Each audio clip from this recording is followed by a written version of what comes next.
I basically told her she should start her own business and do something on her own. She said that was never something she'd want to do, and kind of the scared thing, all that good shit. And she basically said, well, what would you do if you did something? And I kind of described this business. Was really just getting into hunting at that time when we moved to Idaho because, of course, Idaho, everybody likes to hunt.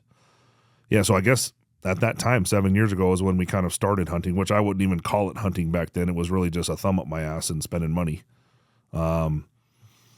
So she said, after I described this business idea to her, she said, well, you should just do it. So I started, the slow path of business creation.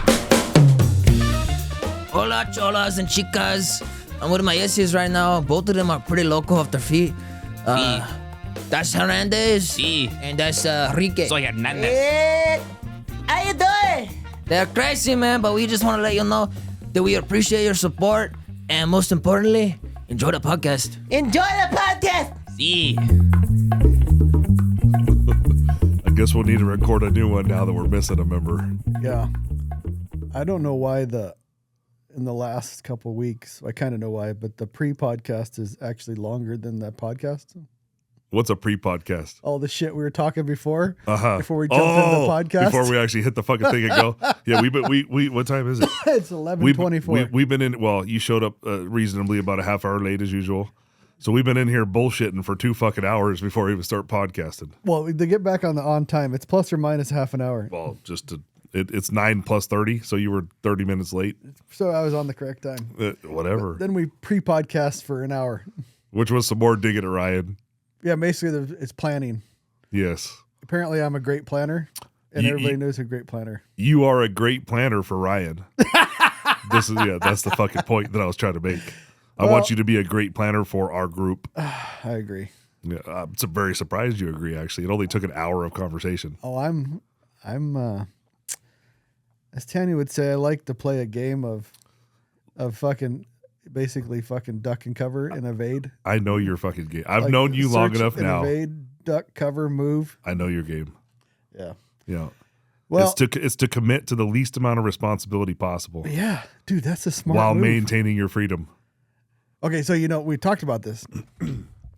I literally got into rock slide to not have a lot of overhead, not have a lot of like everyday duties. Like there's certain shit I have to do on rock slide, but to go hunting more. And then now we started with shoot to hunt, and now it's like I haven't been scouting at all, which is very odd. Very odd. So I'm actually hunting less, which I know there's a game and there's a reason for it, and you got to do this now to be freer later. But it's I don't know, it wears on you a little bit. We're all working towards something. Yeah, I can't be like Jake, that's in here all the time, up at 4:30. Jake goes to bed at 4:30 and he's up at 4:30. That's what Luke comes in at, hey, are you going to be available on Tuesday for this podcast? With it? Yeah, motherfucker, I'm here every day. That's what we do. We work. Yeah. Ryan, on the other hand. I don't like that. I don't like that. Yeah. I like to work in like big stretches. And I do know this. I believe that you're enjoying it. Otherwise, you wouldn't be here. Well, because you're the type of guy, you're never going to be somewhere you don't want to be. No. Which is just like me. I mean, goddamn, Luke's here all the time. That's like the only negative. Yeah. And to Luke's credit, the other day I had to say that he did a good job, which kind of hurts my heart a little bit. Yeah. He did a good job. He's always doing a good job. And now that Red is no longer with us, because people on Rockslide need to know who to blame, because they were bringing that up the other day. So now it's back to blaming Luke. Aha. Yeah.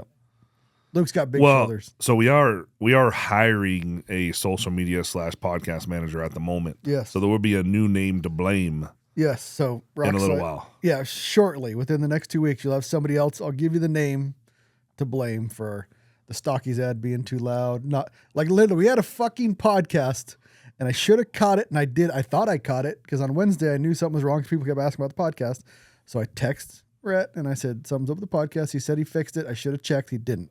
So basically, we had a podcast go out on Monday and Tuesday this week because we didn't put out the podcast last week. Oh.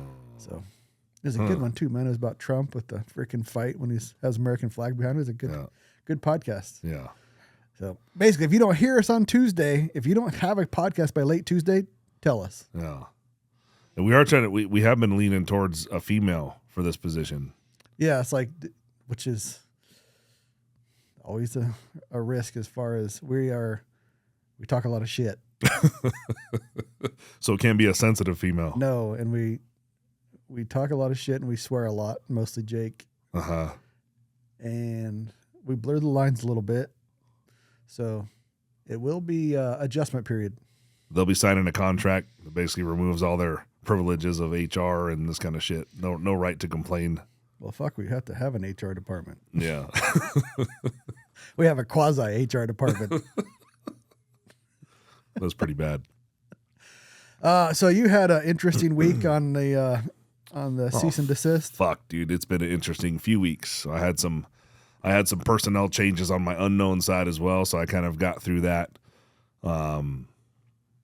And then move right. And there's, every day in business, there's, there might be a weird dude that walks in or weird email, whatever the situation might be. Yeah, so we had somewhat a cease and desist email on something that we Cerakote.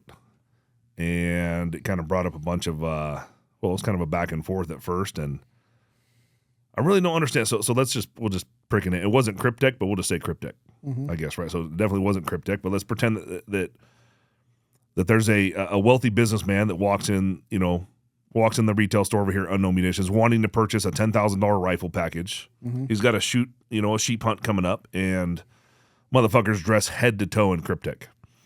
And he's like, I want nothing more than for my rifle to match my fucking Motherfucker camo. has Cryptech socks and underwear. Dude, he lives and breathes Cryptech, promotes it to everybody he knows. That is the shit. That is his world. He wants his rifle to match.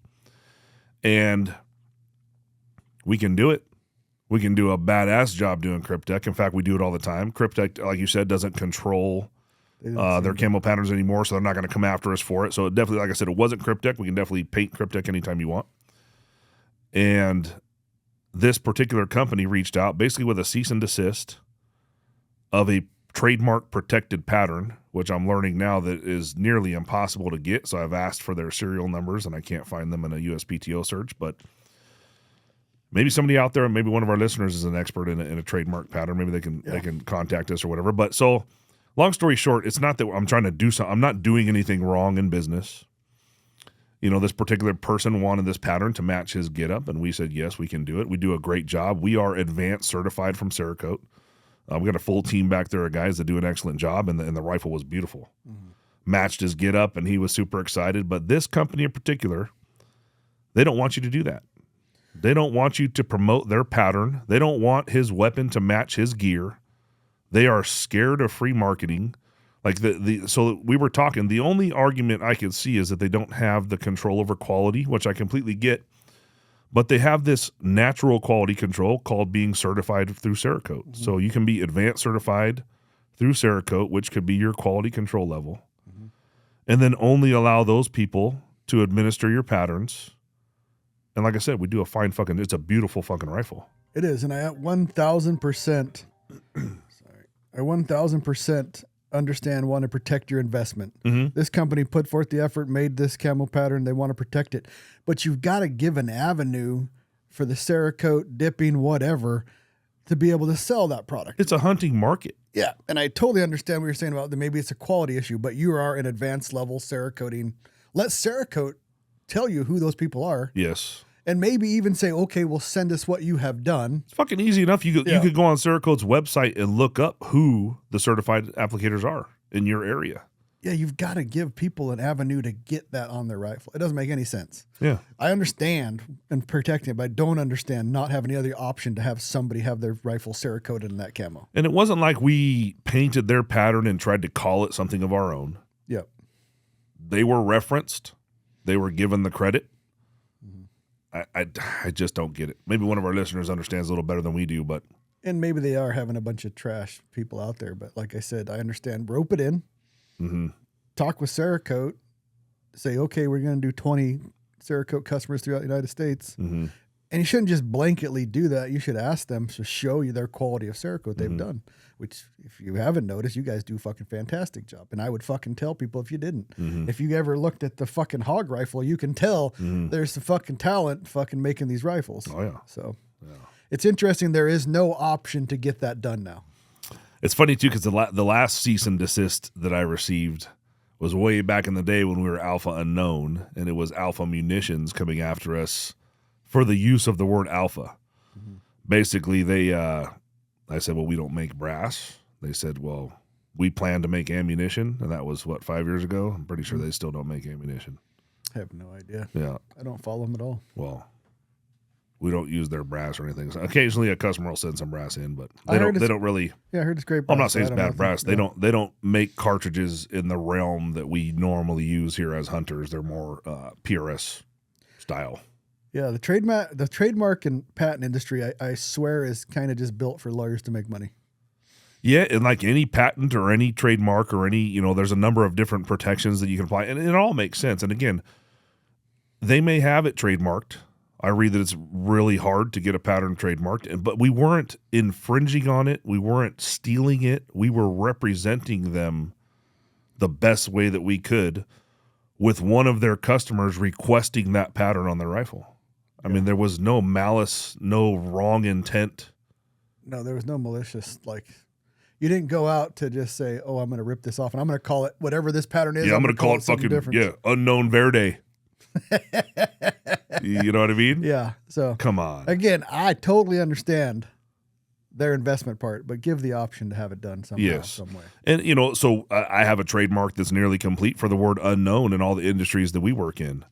And, if somebody pointed out one day, oh, somebody's trying to start a company with unknown, I mean, you reach out and you say, hey, I have a trademark that's already protected. A trademark or a patent is only as good as your willingness to protect it. It is. How far you're going to go. And it's not necessarily having, there's this other unknown, but it also gets confusing. And if that company's trash or shit, you don't want unknown's name attached to trash and shit. So so we'll use the Rockside example. There's a company right now trying to file a trademark to make bumper stickers, correct? Stickers and temporary tattoos. With the word Rockside. For home decor. Home decor. Yeah. Now, does that bother you? No.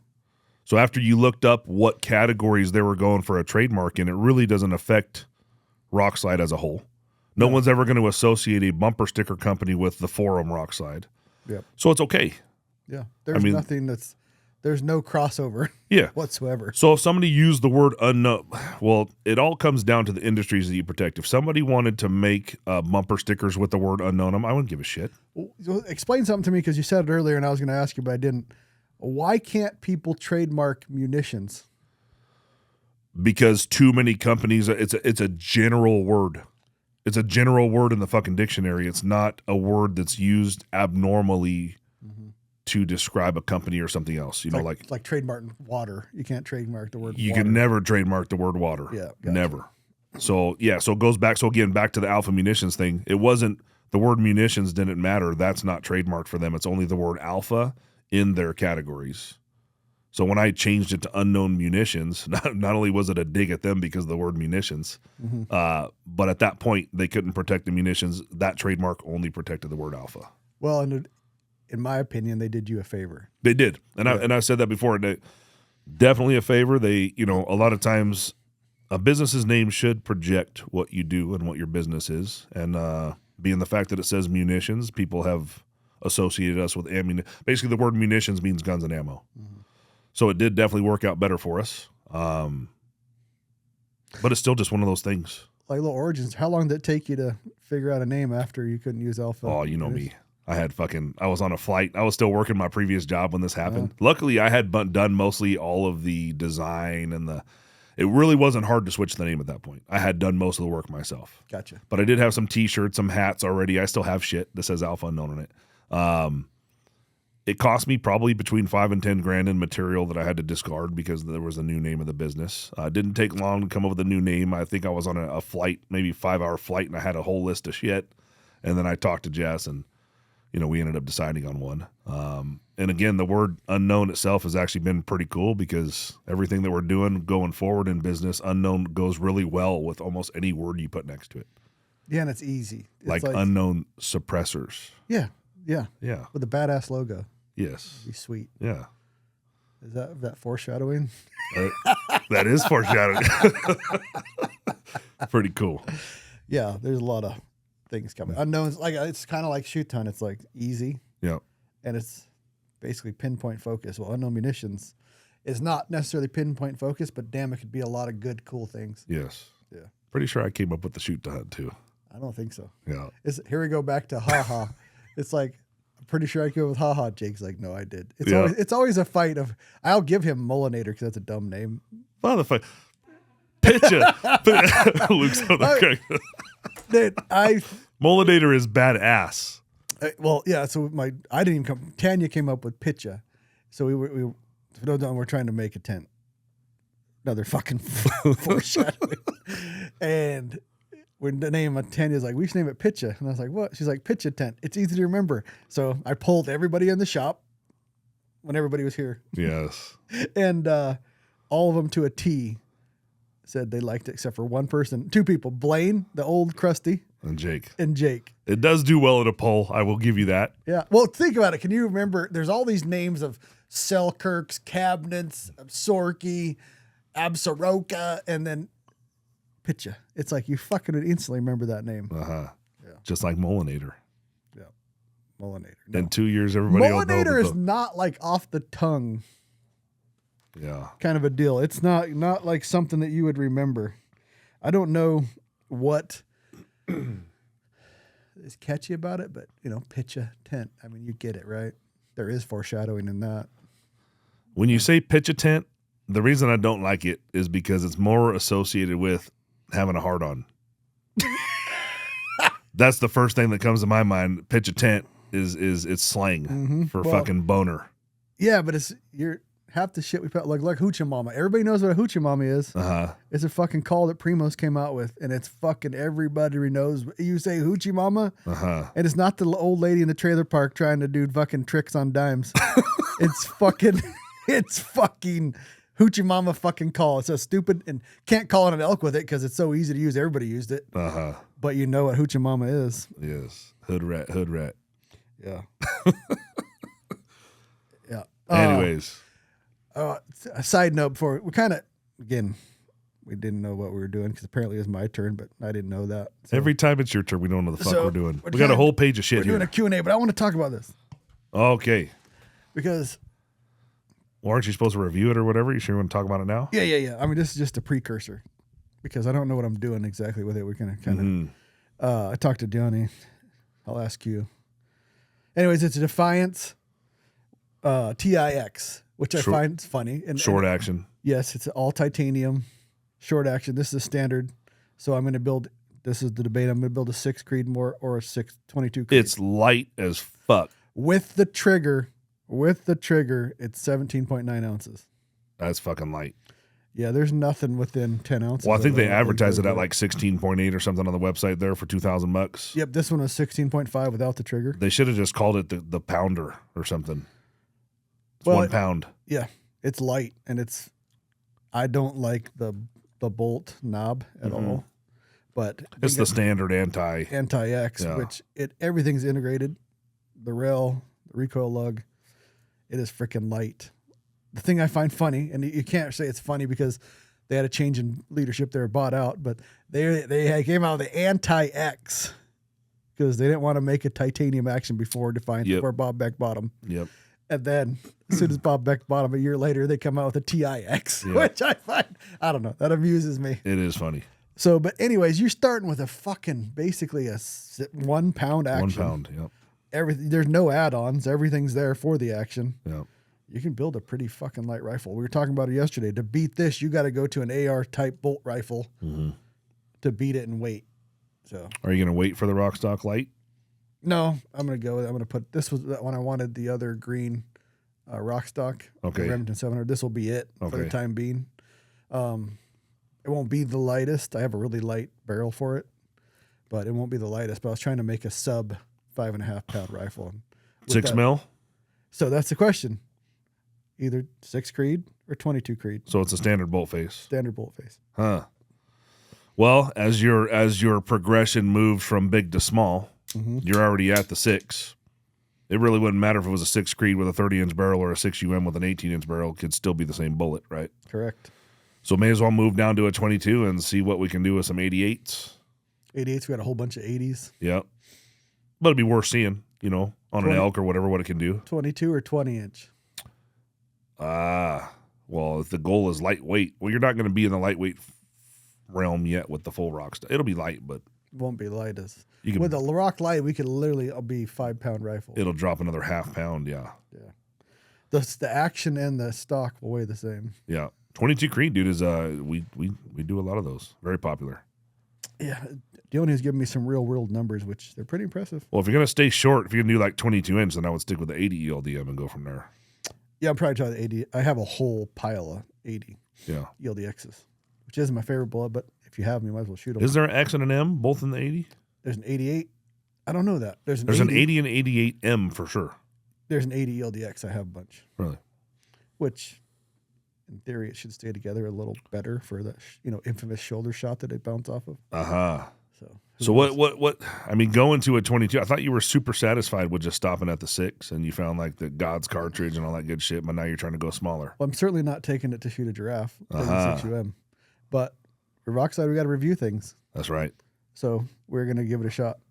Once we've worked our way all the way down from big to small, and you're all the way at the small, does that mean we got to go back up to big? Well, funny you mentioned that. we also have some other brass coming down the pipe that's going to kind of take us back up that ladder a little bit. Just a little bit, not too far. Yeah, there's all like, if I know, like say, the Selway is a big place and hard to hunt. So say I'm hunting the Selway.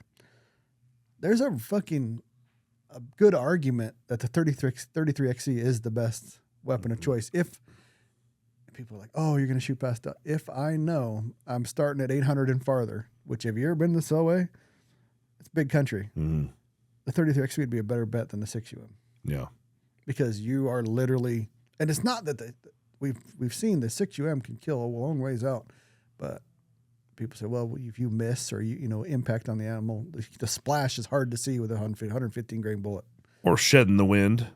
Well, yeah, it's hard to argue. Like one thing I really want to try, and I'm thinking about it yesterday, was I should order some 299 grain D-Tex nose ringed. Yeah. Because they could, what a 115, if that's a 33 cal? Yeah. Uh-huh. Then they have like an 847 BC. Mm-hmm. Better than the fucking OTMs. I'm still waiting on my 37 cal barrel, Gene, from Carbon 6, so that I can do that 37 XE.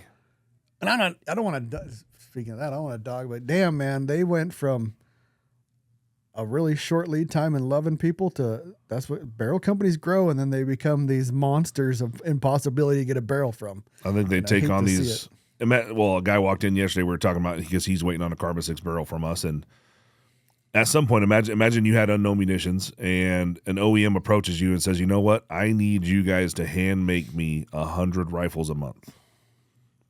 And, I'm not going to make as much money per rifle, but they're ready to cut a check every month for 100 rifles ahead of time and sign a year contract or a 2-year contract, right? Like it's very lucrative, and it's right there in your face, but I would never say yes, because that would require too much aggressive expansion to maintain quality. And then we're no longer servicing the people that helped us grow to what we've become. Right. You're not an individual customer basis hand and rifle. We take pictures in the shop when a guy comes and takes delivery of a rifle. It's an experience. Mm-hmm. And once you accept that OEM contract like that, which is what happened with Carbon 6, it's everything goes downhill from there. So the guy that I would always talk to is no longer, I call him, I text him, he don't answer my shit. I just took a picture with him at SHOT Show, so it's a very new thing that happened. Right. And yeah, so he's got a new guy in charge of production there. And again, this has nothing to do with the quality of the barrels. But again, we were with Carbon 6 and with Ace Barrels because of the reduced lead times compared to other places, which are 12 to fucking 24 months to get a barrel. And now they're in the same boat, it feels like. I always think these companies start out with good intentions and they become, you want to grow, you want to make money, but they don't seem to be able to facilitate the freaking equipment to keep any kind of lead times. Because if you ask Gene, they're probably a year out, just like Benchmark's a year out now. Probably. Is that still, like, in your gun building line of components, is that still the fucking slowest link? Not with steel barrels. No. We have an excellent source of steel barrels. I mean, literally Ace Barrels is delivering barrels to us every Friday. We have a stand, we got maybe 40, 50 barrels on the shelf. We sell the barrels. We do prefits, all this kind of stuff. And again, we were with Carbon 6 we've been with them for a really long time.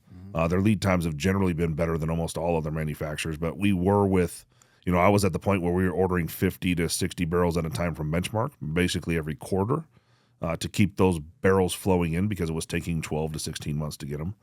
So now I'm going to have to resort back to that process on carbon barrels, is to do bulk orders up front, which is difficult with carbon because with a steel barrel, I can order a 27-inch blank and cut it to any length that you want. Like, it applies to a wider range of customers. With carbon, it is what it is, unless you go with like a Hell's Canyon Armory barrel, which maybe I end up going with Mike there a little bit. I just saw he was posting he had a bunch of barrels ready, and generally if we need a quick carbon barrel, we can go with and cut it to length, and then you do the little collar at the end of it. But maybe that would end up being the choice there. He uses Benchmark liners, and then he does the carbon wrap himself. And every one of those that we had have been shooters. So, but steel barrels, you don't. Basically, No. the gun building process is longer than the actual barrel order process. Yes, definitely. Except for this carbon barrel problem that's in front of us, and we've been constantly trying to solve issues. Like one of the issues we wanted to solve was having a stock that we could stand behind and recommend to customers, and eventually the Rokstok will be in stock on the shelves with reduced lead times. And then we have actions that are made down the street.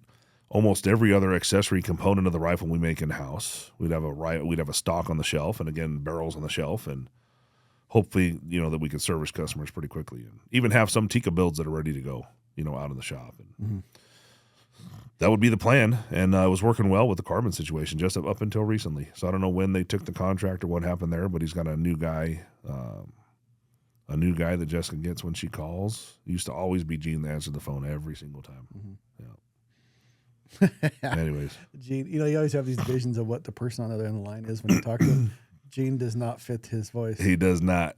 It's still, Gene is a solid fucking dude. He's a really good dude. Right. I hope that when I end up talking to him, that maybe we get things back in order. Yeah, growing pains. Yeah. Like, you can't unsay it's not like you. You'd like to have 4-week lead times, and you're trying to get back to that. But you don't know what the market's going to dictate and when it's going to get flooded and saturated and when it's going to slow down. So you got to play this, this constant game of fucking whack-a-mole.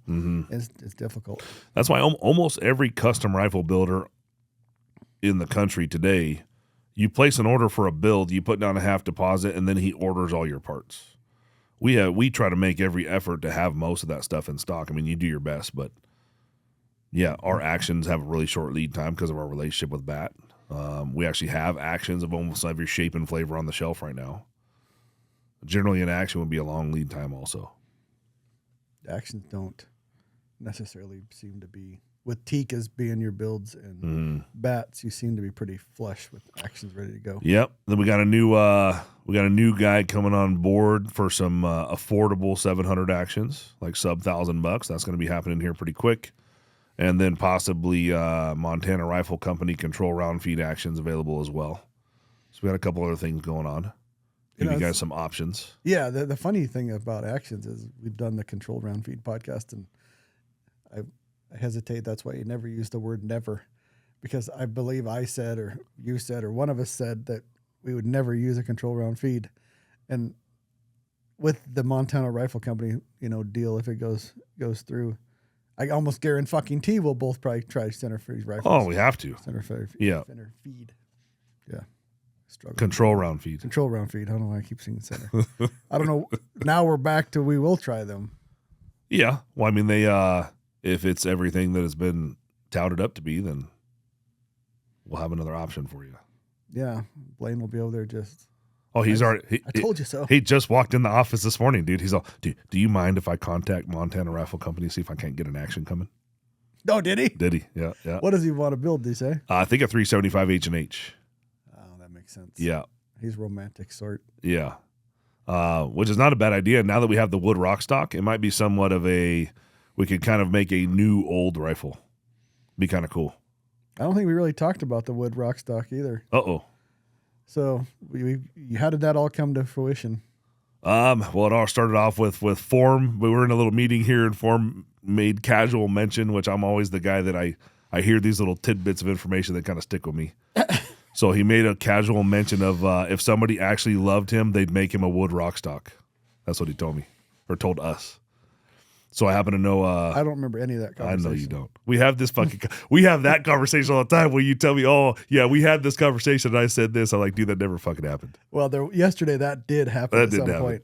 Absolutely. So anyway, so he had made casual mention of that at some point, and luckily I had a friend in Montana that made wood stocks, and now he has his own rifle business. Now I'm going to get it wrong. Alpine rifle. Alpine rifles. Yep, it is. Yep. So his name is Mike Maxwell with Alpine Rifles. Solid fucking dude. Good friend, and he hand makes wood stocks. So, yeah, orders coming soon. Luke's putting pictures up there in case you guys are watching the YouTube. So what's badass is like Mike is taking this fucking wood, drying it, doing all his process, right? And it's basically Pacific Northwest wood, some from California.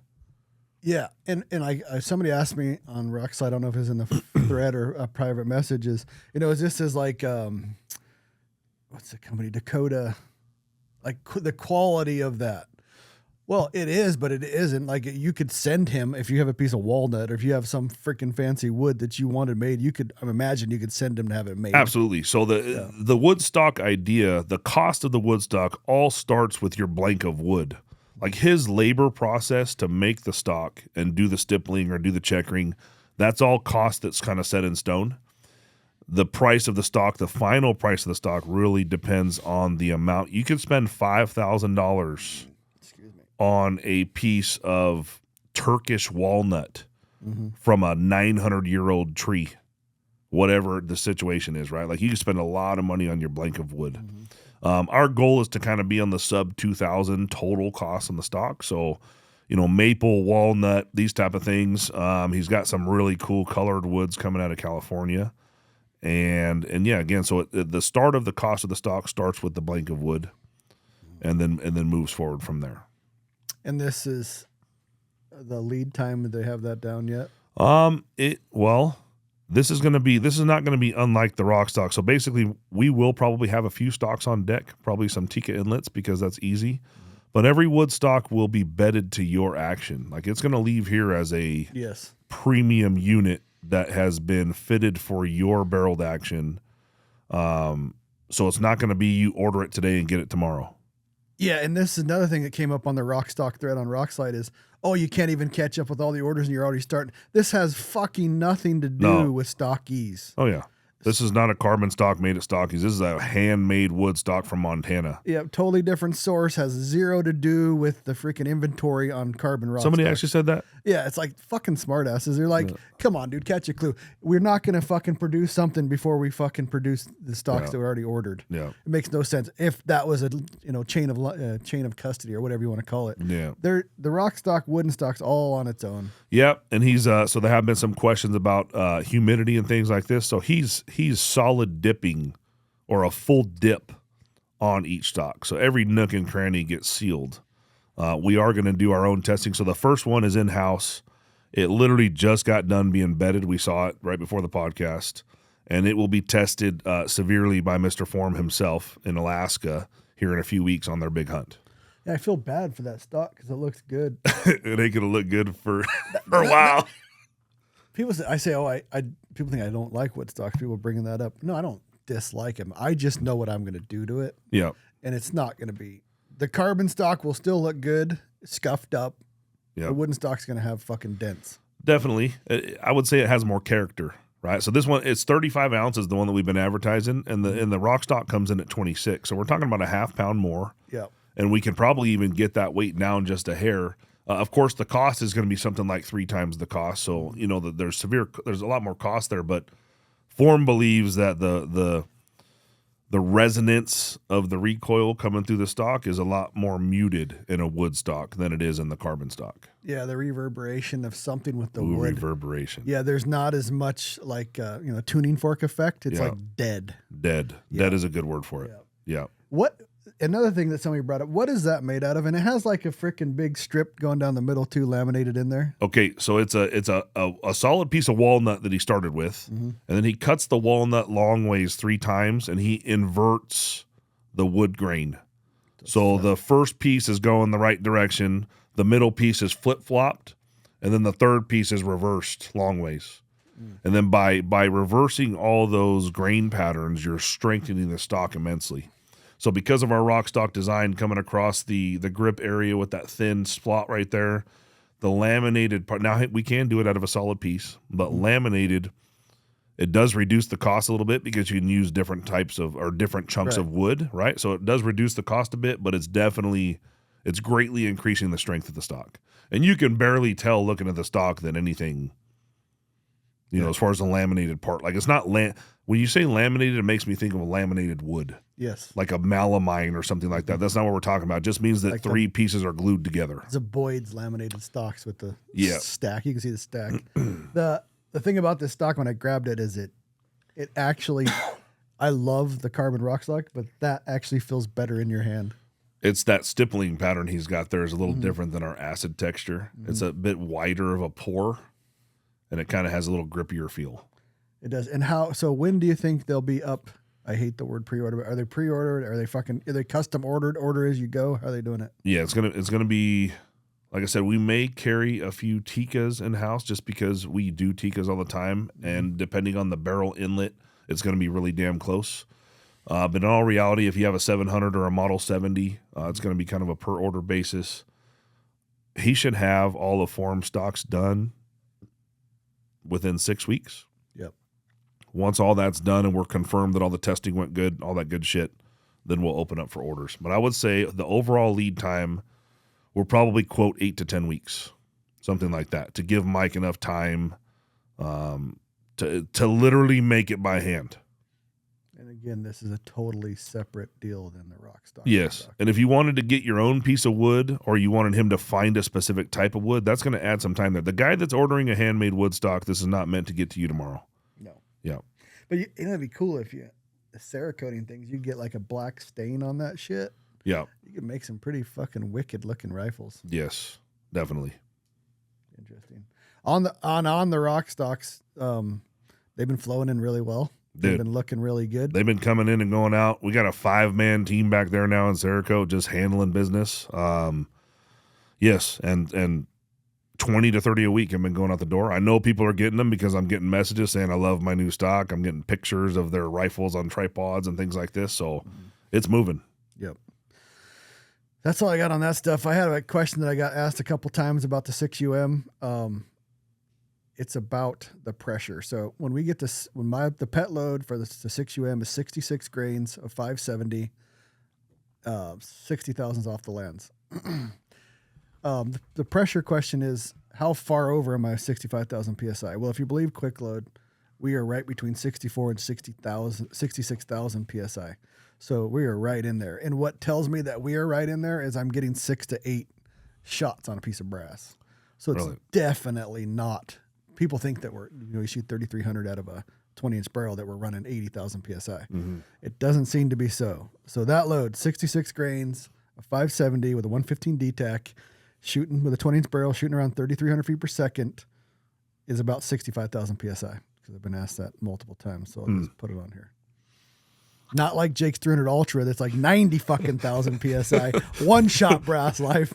Yeah, it's one shot, maybe one reload. Like you might have to super glue the primer in there a little bit, but hey, the action can handle it, so it is what it is. What do you want to say? It's like night. Do you want to put out what you're loading? That's all right. It's 98 grains of N570 with a 215 hybrid. The overall length is 3.940. It's a monster. I mean, it's a 20-inch barrel and it's doing a 215 at 3,100. And it's an absolute tack driver. It probably has 30, 40 bodies on it. And it is what it is. Now, I wasn't supposed to quote that because we've tried to build a couple exact same builds for guys, and they were around 3,000. You've tried to replicate it. Yes, 2 times in particular. So Blaine tells me not to quote these velocities anymore. So, in fact, this one that's in front of us on the table here, he says, you better not say what I think you're going to say for the velocity of that. So this on the table here is it's a build we just finished for a customer. It's a 7 PRC plus P, but it's a 26-inch barrel. So Ryan, what do you think we could expect from a 180 out of that scenario? 180 ELDM? Yeah, 180 hybrid, ELDM. 26 plus P. $3,000. That's exactly what Blaine said, but I would say 3,100. Oh, So I think it's going to do somewhere between 3 and 3,100, depending on how you step on it. well, we have a 4 inches more, like plus P, and it kind of makes more inches around the barrel, right? Basically 4 So- inches. Yep. Our comp guns are 30-40, I think. Yes. So they're going to be in that vicinity. But that's a 190. Oh yeah. It's a 190 A-tip. I still think it's going to be right. I would say 30-50. 30-50 would be a good place. 30-50-ish. If you end up around there, it'd be fantastic. And what we figured out with the 6 UMs, man, is barrel to barrel weird shit. You can get 100 feet per second difference. Yep. It is weird. It doesn't matter if it's the fucking same barrel cut off the same rod of steel to the one next to it. It can be different. So this barrel sold going out the door. Oh yeah, this rifle was built for a customer. It's got a bitchin' fucking paint job on the stock. It's got it's a tan base with some black webbing, but it has this crisscrossy splattered kind of pattern. I think it's badass. Is that a fucking jewel trigger? Oh, it could be. Similar looking shoe. Oh, whatever the customer spec'd out. Premier rings on there. TI Pro brake. That's a Manners long range hunter. Still very popular stock for us, and of course a Vesper action. I do like those long range hunter stocks. I do. Yeah. I like that they're kind of universal. I like that you can shim up the back end. In fact, when we do the Model 70 Rokstok, we're going to follow something kind of similar. I don't like the front because they went with that flat top deck to basically apply to any ejection port, any bolt release. They don't have to notch for those things. But it looks a little funny when it gets towards the front because it's so shallow. Yeah. It sits So what high. we're doing on the Model 70 Rokstok is we're keeping the fore end the same height, but then just before the action starts, just in front of the recoil lug, it's going to dip down flat and be the same as that. So it's going to be universal on the sides. It sits so high, it does look kind of goofy. Yeah. With the whole length. And then it looks like it's really high on the end, but it's for the universal fit. But it is a good shooting stock. Oh, I like it. Yeah. I like that. I like the EH1, which is predecessor basically without the cheek piece. Yep. Enhance your shooting experience with Stocky Stocks. Are you tired of struggling with mediocre rifle stocks that hinder your performance? Imagine having a high-quality rifle stock that not only enhances your accuracy, but also provides superior strength in a lightweight build. Stocky Stocks offers a wide range of premium rifle stocks manufactured with hand layup carbon fiber construction, a patented carbon fiber AccuBlock, and multiple finish options. Whether you're a long-range shooter or a hunting enthusiast, our stocks are perfect for you. Experience unmatched precision and durability with Stocky Stocks. We provide stock installation instructions, technical support, and guidance to help you choose the right stock for your rifle. Upgrade your shooting game today with Stocky Stocks.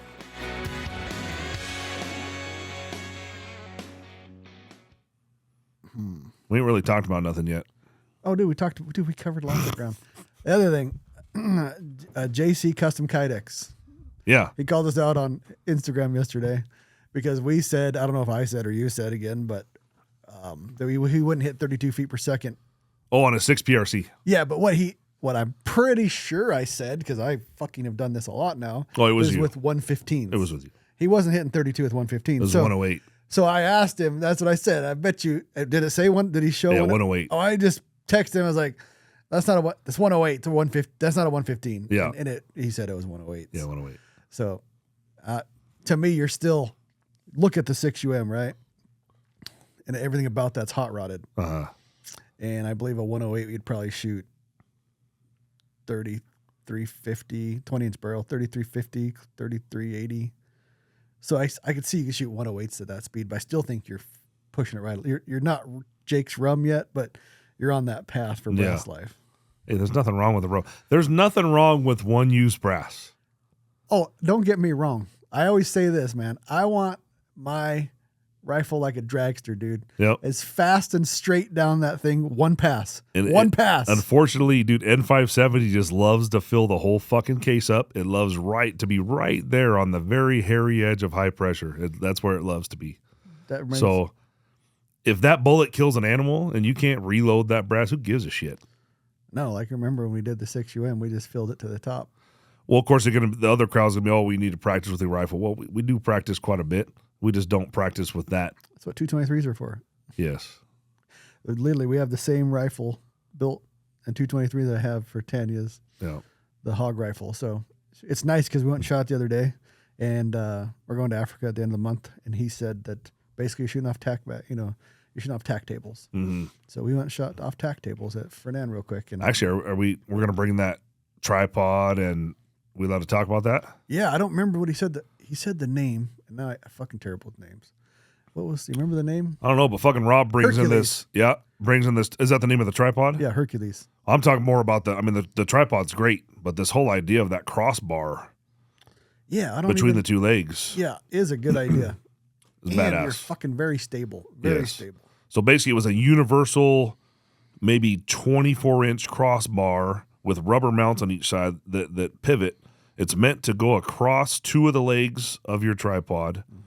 And then in the middle of that, it has the same boss that you put as your Spartan Javelin bipod. The penis head. So your penis head rail pops right on top of it. And then you hold the buttstock against the third leg at the back that's in the center now. So your pan is you just pivot the whole tripod. And then your elevation, you're just moving the stock up against the back of that third leg. But fuck, was it stable. Not to mention you can stow it with the tripod. Yeah. So you can pop it out and put it on there. Yeah. And that to me negates a whole lot of fucking issues you see in the mountains. Well, it's basically it's as stable as your prone position is, but you can be 3 to 4 feet off the ground. Yep, he mailed it out to us today. Oh, nice. So rather than being on a tack table or some solid table on top of a tripod and then trying to use another tripod to support the back end of the rifle like they're doing an NRL Hunter now, you're doing that same thing but on one tripod. Yeah, NRL, I didn't even fucking think about that. Yep. That would be fucking phenomenal NRL. That's the solution to not have two tripods. That's the solution to not having a triple pull. Yeah. I didn't even put that together. That's fucking genius. Yeah. That's a good idea. Yeah. And in the mountains, we hunt steep shit. So that fall away mountain, that's always the fucking catch-22 is the mountain's falling away from you. You got to shoot straight across at an animal. Dude, you could set that up, get behind it. Oh, You fuck. could be sitting with the two front legs super long, downhill, the back leg short, and you're literally sitting with a perfectly flat rifle with 3 points of contact. And it would be a little shaky, but somebody could have a pair of binoculars up on the tripod watching too. Yeah. It's fucking crazy. Or you could have your, what do you call it? The when you put a phone on the fucking, Phone scope. yeah, your phone scope or whatever else that you're all in. Digiscoping. Digiscoping. You can have your digiscope set up on top with your spotting scope, recording. You can go back and look at it. I never even thought about that. I think NRL Hunter, that's going to be, people want to check that out. Yeah. Fucking Rob. That dude's a ball of fire. Yeah. The podcast hasn't came out yet, but he's coming. He came in last weekend, and it was classic Rob. We got into politics. He gets all fired. I get fired up too, but he got all fucking fired up. Lots of alcohol. Yeah, dude. We got into whiskey. This fucking shit right here. Yeah. That was from Pap Winkle's recommendation there. Blatons. Was it good? You never even said. Dude, it was fucking phenomenal. Yeah, it's a single barrel. Read on the bottom there. Single barrel something. Original single barrel bourbon whiskey. Yeah. Yeah. Blanton's. I think that bottle was something like $300. It's got a horsey on top of it with Yeah. a jockey. Yeah. It had like the wax How and much? shit. I think it was like $300. No fucking way. Yeah. It's good. Yeah. And the Lindsay girl said, I don't even like whiskey, but that's smooth. Yeah. Yeah. And I don't think Rob's pretty picky. Lovely Lindsay. Oh, yeah. That's what he called me. Lovely Lindsay. I thought that's the shit that only UK dudes get away with. Yep. And Rob's liver's pickled, I'm sure. So Yeah. everything's smooth to him. That's right. Huh. Well, should we probably get into some listener questions and actually do something? All right. Luke was kind enough to take all your guys' suggestions and questions and list them out on a paper here for us. Some of them are, kind of full podcast suggestions. Or maybe you want to do speak pipe first? Yeah, we can do one of Yeah, we'll those. do speak pipe. I believe he said the lower four. For The those, background of Jake and how he came to start Unknown Munitions, uh-oh. Let's try it. how Jake and Oh, Ryan fuck. met. We didn't get that. It doesn't sound like Jake's been a hunter for very long, so I was kind of curious how he got into the shooting world, reloading, building guns, and the creation of Shoot to Hunt. Listen to it one more time, the whole thing. I was curious about the background of Jake and how he came to start Unknown Munitions, how Jake and Ryan met.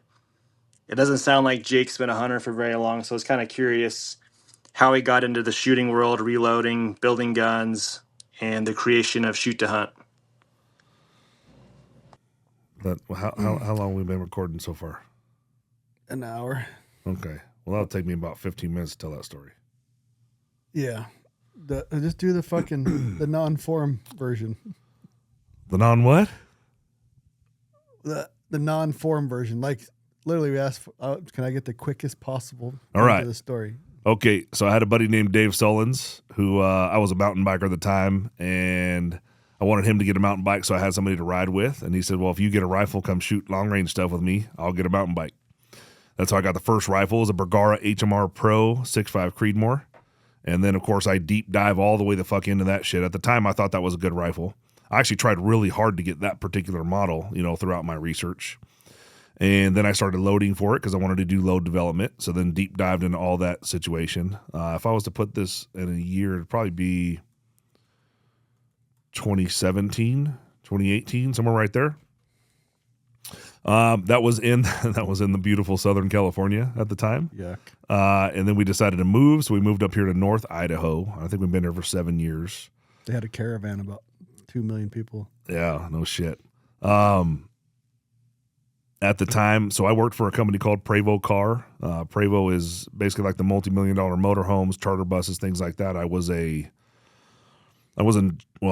sort of the last guy in line to go fix shit when stuff couldn't be fixed. That was my job I had. I was there for about 13 years before they laid me off during COVID. But I was at a lunch with my wife, and we had a little bit of chunk of money saved up. And she had been working for Starbucks for literally 20 years we've been together since we were 16. I think she was at 19 years and change.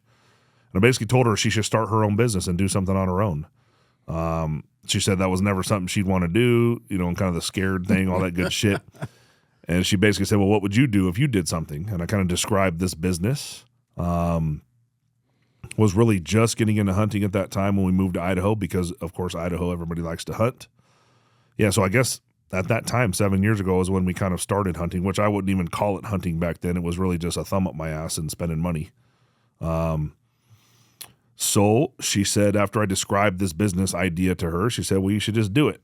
So I started, the slow path of business creation, FFL. Like if you wanted to start your own business, basically come up with a name, come up with a logo, and file for your LLC in your state.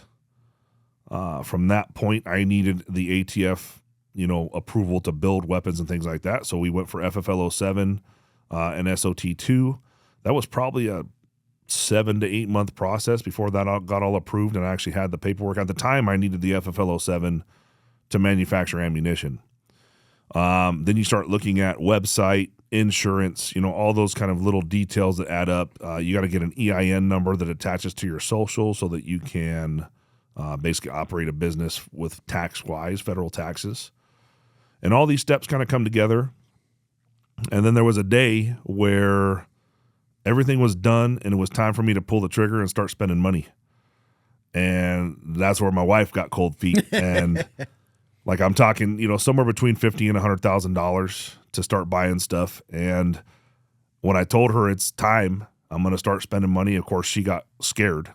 And it turned into a big argument, crying, all that good shit. And I basically told her that I'm going to do it whether you support it or not. And of course, she's happy that I did at the time, right? But that was a really tough at-home situation that involved buying tooling, buying powder and brass, and just stocking up for the whole business.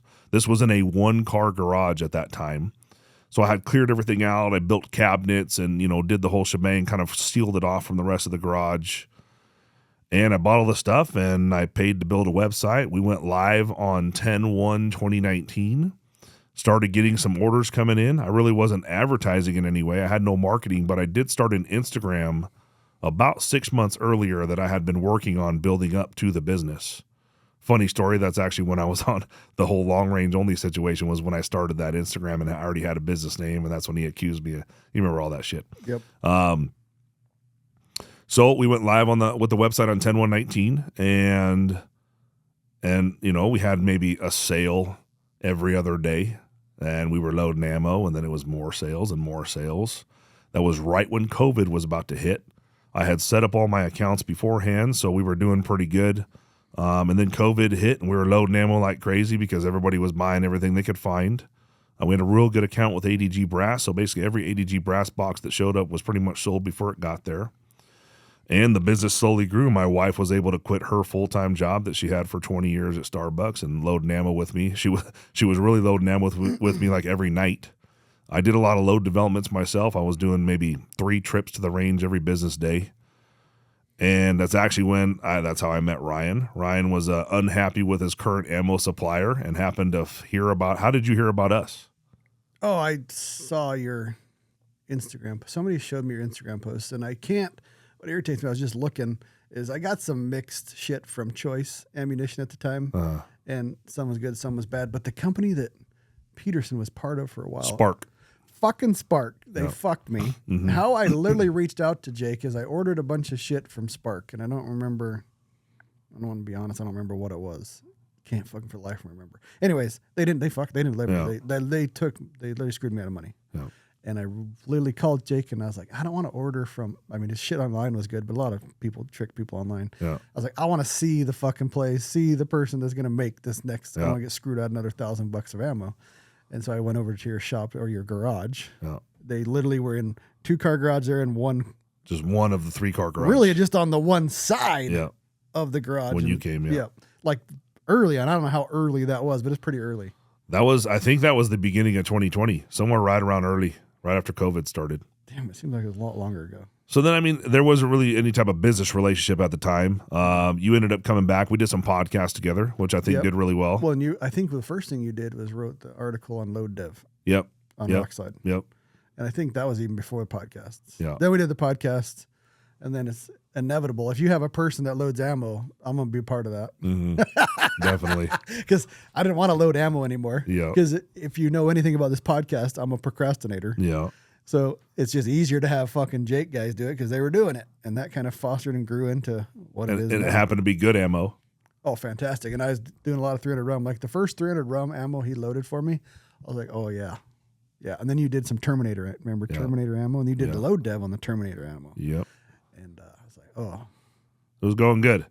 So then that kind of blossomed, and so it was really quick that we grew out of the single car side, and I had to take over the rest of the garage. And I basically told the wife, I'm like, all right, you quit your job. I sold her car because we were always together. We only needed one car at that time. I backed everything out, and I built out the whole 2-car side as like a shipping station.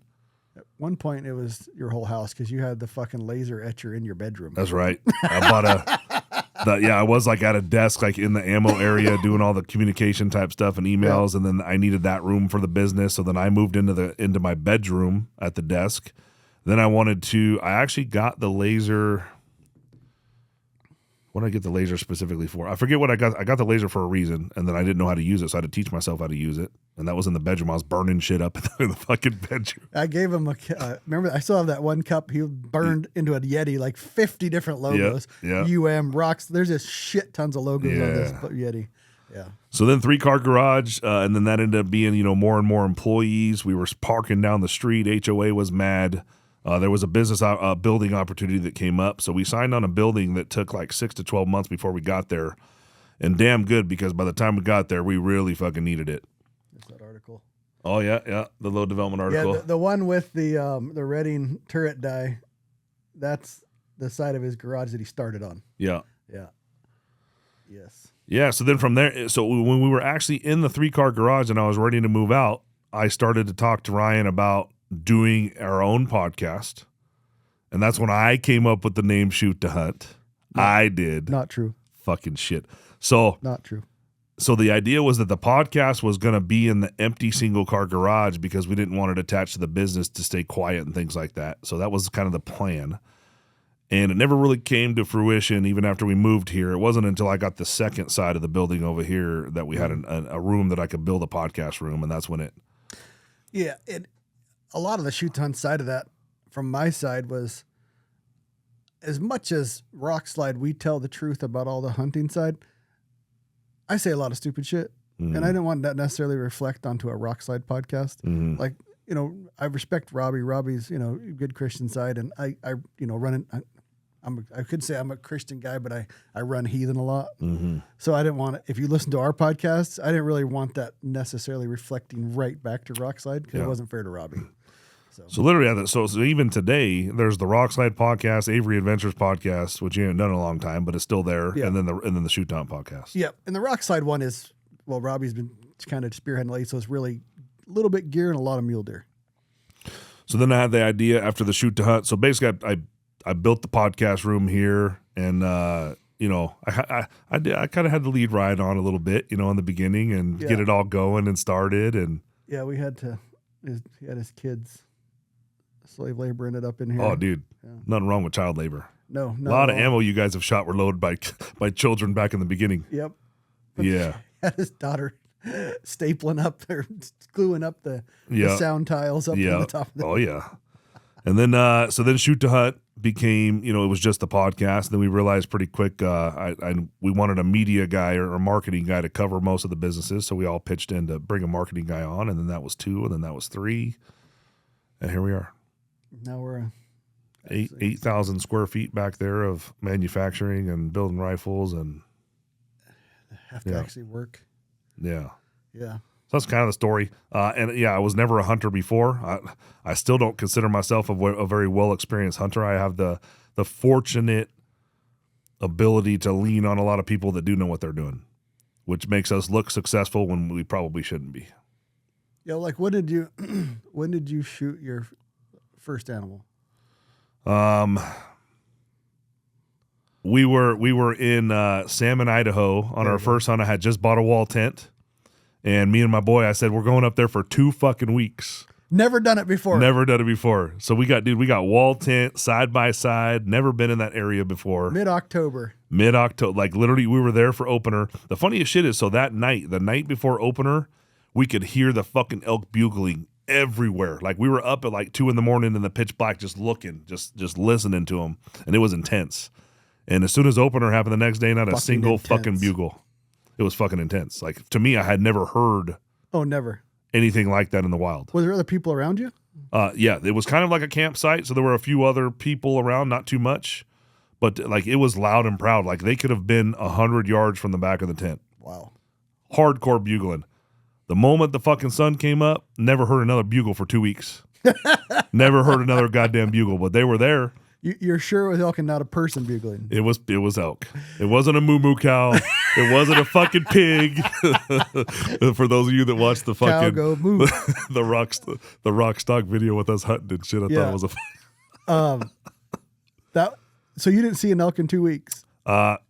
We did. We saw some elk pretty far away. Basically, we were just driving the Ranger around trying to get to know the area. We never really like got off and like hiked in anywhere. We just drove the roads.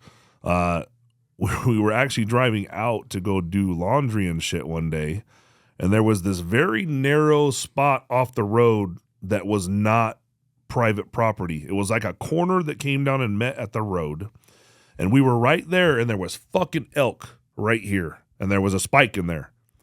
So me and Mason jump out of the fucking truck, get the rifle. We got no ear pro, nothing, just the rifle, and I'm set up pointing uphill at this fucking spike. And this dude comes up, this old fart comes up and starts berating and yelling at us that we are not, that is public fucking property. We are not allowed to hunt it. And I'm sitting there Private and property. It was private property. To get the fuck out of there. There was a fence, but when you looked at Onyx, that corner, there should not have been a fence at that corner. Mm-hmm. So we go through the fence and we're sitting there, and dude, I'm telling you, I'll show you when we get done, I'll show you. We were on fucking public land. So long story short, I end up not shooting the elk. Mm-hmm. The next day, we helped a guy get unstuck up this hard fucking part where we had the Ranger. It wasn't anybody we had met before. Turns out he owned the property that was to the right.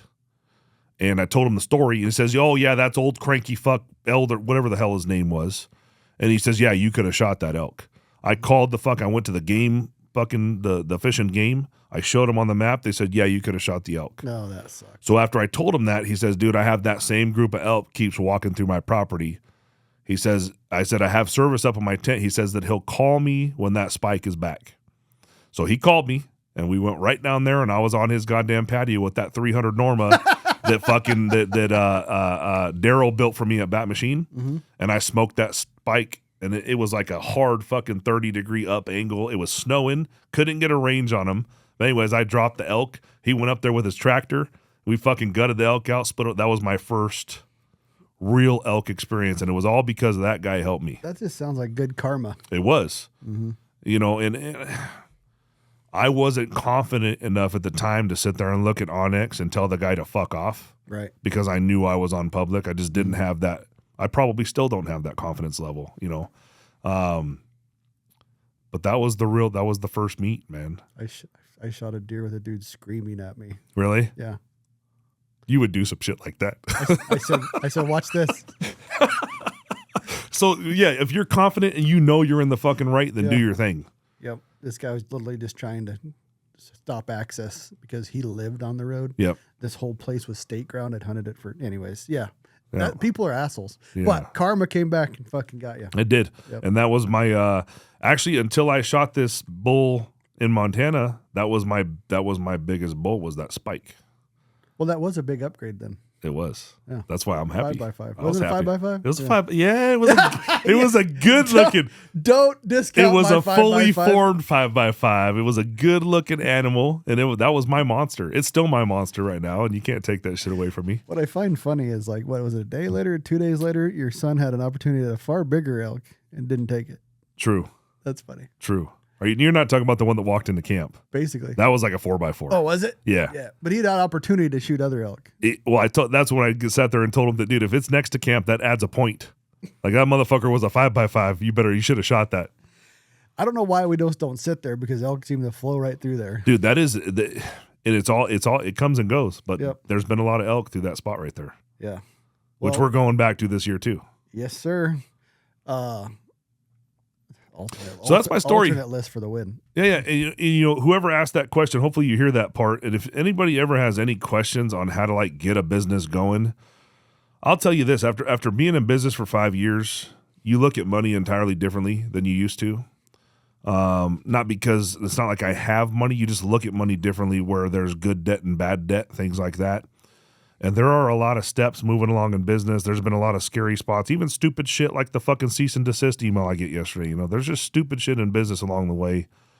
If any of you ever have any specific questions, even about starting an ammo business or a rifle business or whatever, I'm always game to help. Yeah, it's because it's tough. It is, and like I think you said, or you said that Elon said it's like every day you have this big pile of shit on your desk you got to fucking sort through. Oh, dude. Yeah. Well, every day I tell the wife, I say, every day you're shoveling dirt into a pile.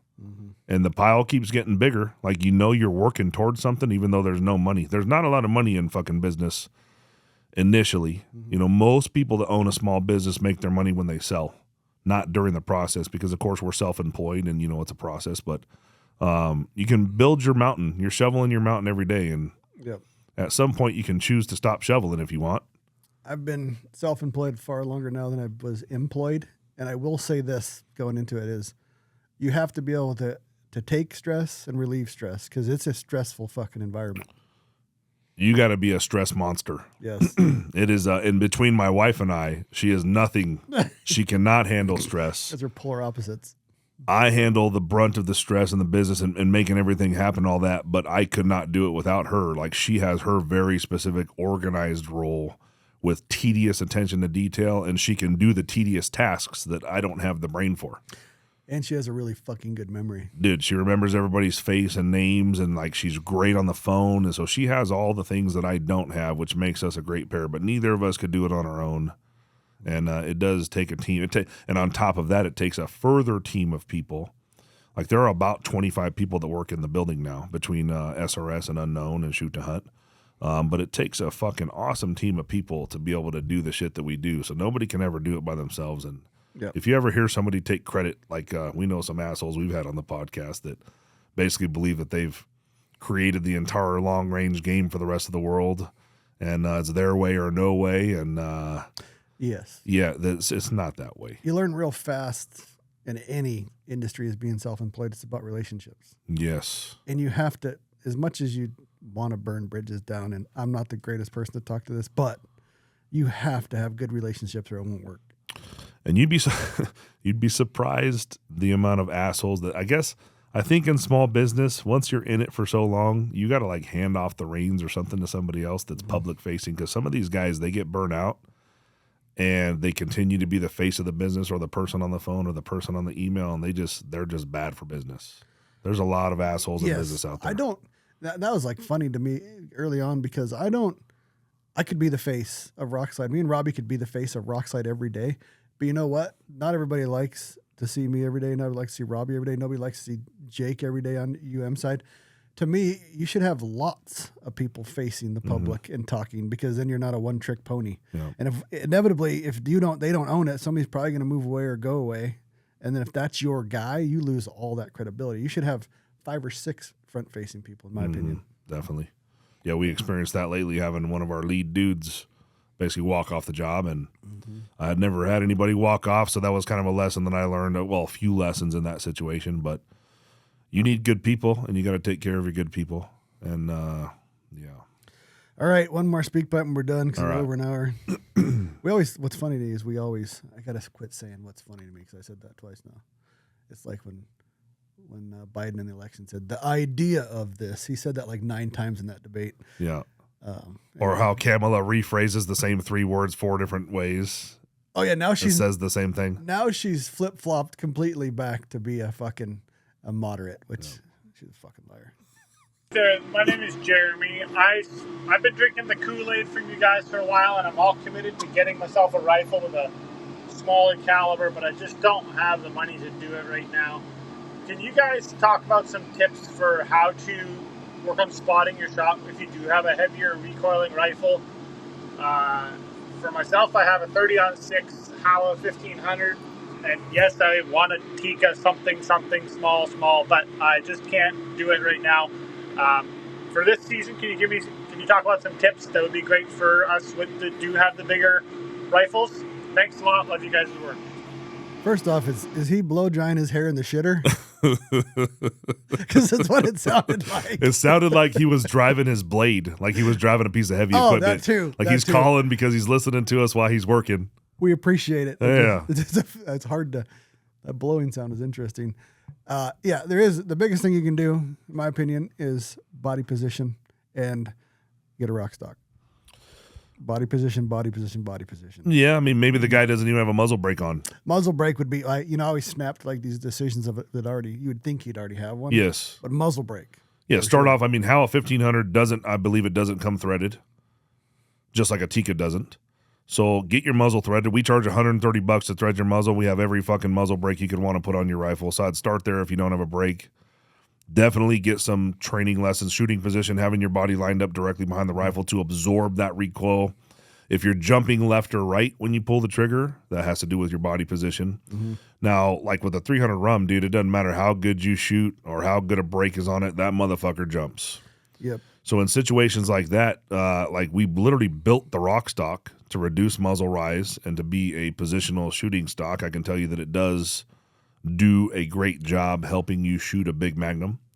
So you could technically invest yourself $495 and get into a Rokstok. Probably not by hunting season this year, but you know, a different stock does change the way you shoot your rifle. I kind of learned this lesson a few years ago with a 30 Nosler plus PED, and it was in this Manners LRH, and I physically didn't think that I could shoot it and spot my own hits, and then Forum kind of took me through how he did it. And the reason you can't get physics is physics, man. You have a hard kicking rifle and a lightweight setup, you're fighting a lot of movement, but and it's kind of counterintuitive. And the reason we like a lighter rifle is because there is the same reason the lighter rifle, less recoiling, smaller caliber, is the same reason you get away in a bigger rifle with a heavier stock. It's the same thing. It's less movement when you fire the rifle. But you kind of have to muscle it. And a 30-06 wouldn't be as bad, especially with the muzzle brake, but with that 30 Nosler plus PED, so usually I have very light, like when I'm gripping the rifle, I barely pull it into my shoulder. When you're shooting a heavier rifle, so it's body position, you're getting straight neutral behind the gun.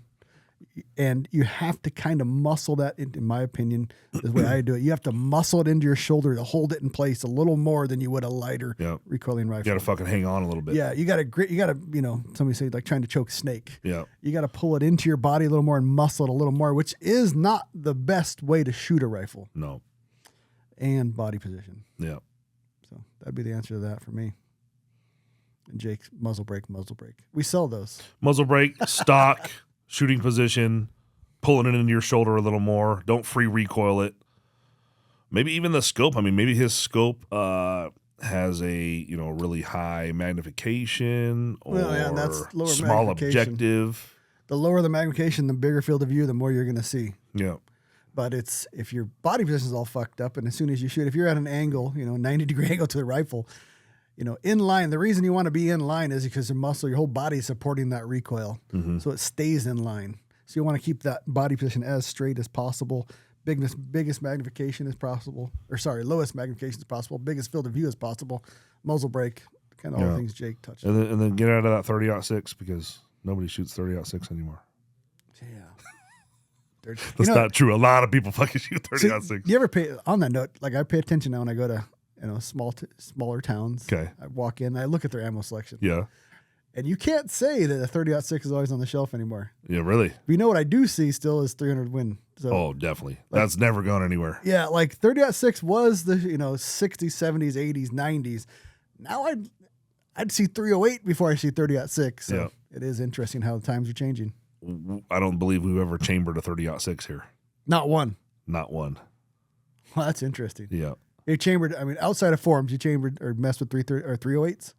I believe a couple, yes. Okay. A 308 is kind of I think that's a nostalgic cartridge that'll never go away. There's so much brass in the world, military surplus, all that kind of shit. I don't think it'll ever go away. I've seen more 270 than 06 when I look, which is also surprising. I think that's all we got because we're way over an hour. Yeah, we do want to thank Mr. Ted Rule for signing up on our Patreon. We're kind of new to the Patreon game. You guys will see a link at the bottom of all the podcasts. To be honest with you, we don't make money here at the podcast. It actually costs us money. So if you guys enjoy the content, want to continue to hear content, it would help out greatly. Just jump on the Patreon, sign up for a deal there. And eventually we're going to have some type of package or something that these members get, or maybe we invite somebody to come hunt with us from that, something like that. I'm not pro Patreon, but people keep asking. Yeah. So why not do it if people keep asking? Yes, sir. So thank you. All right. Thanks for listening.